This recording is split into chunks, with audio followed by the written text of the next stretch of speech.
What up guys, Mountain Man Dan here, and I'm here to tell you how to survive van life in the winter. Surviving's a pretty abrupt word for that. I just think it's more like hunkering down. Warm bedding, using the heater. It's much like making a fire in a cabin. You just do what it takes to stay warm. So let's go find us some wintry conditions, see what it looks like, and then I'll give you some of my tips for what I would do if it was very cold. Subscribe to the channel while you're here, and if you like this video, let me know about it below. Thank you.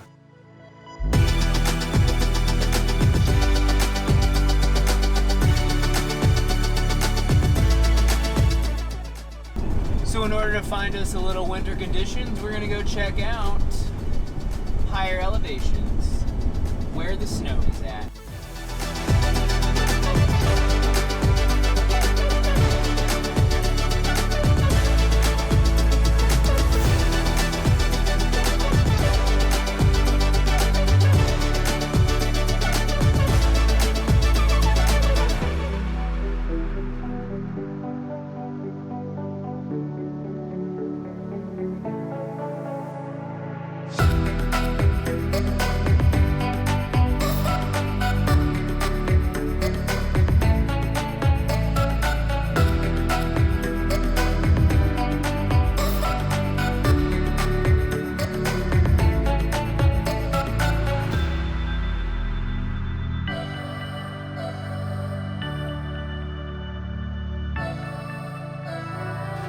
Come on, big man.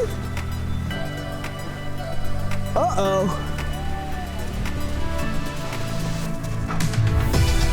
Oh, no.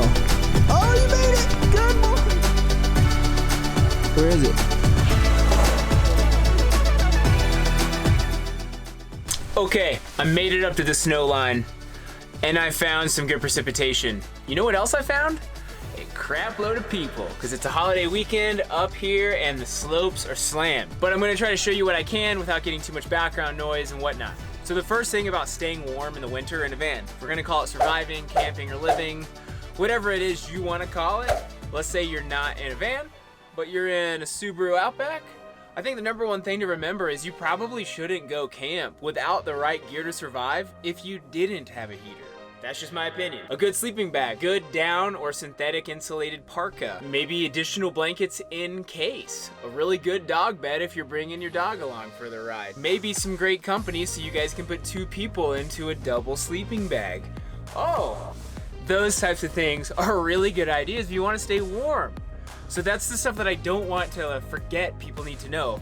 Boil water quickly and fill an Nalgene full of hot water, throw it at the bottom of your sleeping bag. It can be very warming. Uh-oh. Make sure you have some food in you and hydrated so you're able to stay moving and have some calories to burn to stay warm. The basics. But for those things where you're trying to live luxury life at a snow resort, I'll tell you about the other stuff. Do you remember the phrase, what, were you raised in a barn? When someone leaves the door open? I think that applies here. If you're opening the door all the time in the van, the heat will not stay in, period. So, first thing to consider, keep the door shut, minimize excessive opening and closing, and yes, it is far easier to keep the van at the desirable temperature. And if you're close to your neighbors and you want a little privacy, it doesn't help to even insulate the windows for additional heat retention, but also nobody can see in when you're changing into your long johns. All right, well, let's not forget about this puppy. Heater stopped, push it again. Heater enabled. It's set at 80 degrees Fahrenheit. That's a fair temperature if you want it to stay 65 to 70. If you actually lock it down, don't open the door, have the window shades in, it will crank up and get quite hot. In fact, I even have to spill air through the fan. Not in the on position, but I'll twist the fan open so we can at least have air exiting because it gets too warm in here. It also helps reduce condensation.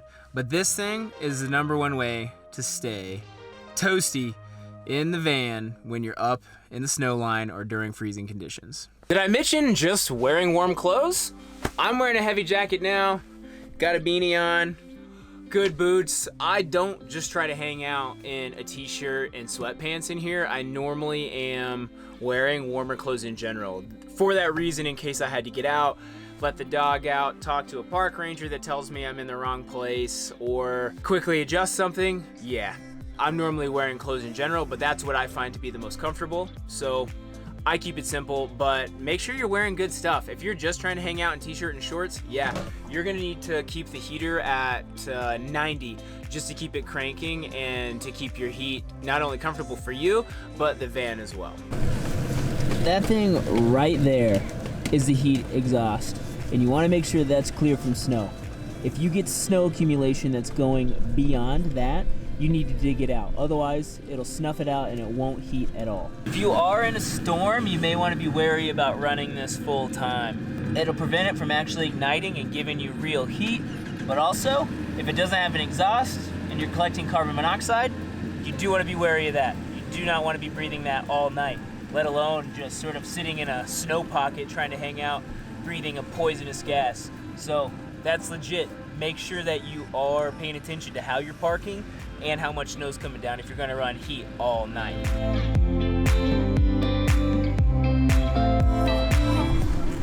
Were you raised in a barn? You leaving that open? Hey! How's the boy? Who's that? Is there someone coming to greet us? What is it? Stay in there. Protect this house.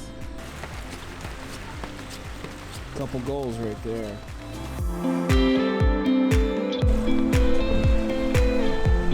You gonna eat it? Go get it.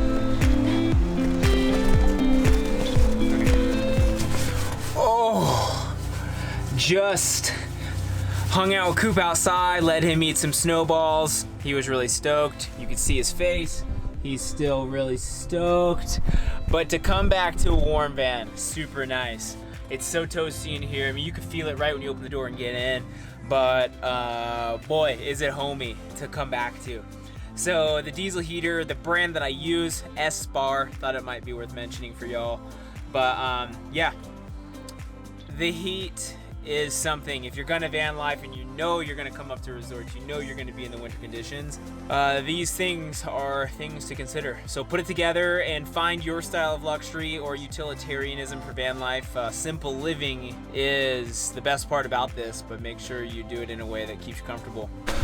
I might be over-prepared on this, but I think bedding is maybe a bit more important than people give it credit for. With the right sleeping bag or sleeping system, you can be prepared for a lot of conditions. So I do have a pretty serious background in backpacking and tenting, and with the right system, I think you can really tolerate sub-zero temperatures, no problem, especially without heat. And I have. This sleep system alone, this is a 2-person sleeping bag. I've got it situated as a comforter, just with a cotton sheet set. And this sleeping bag is rated for 15 degrees.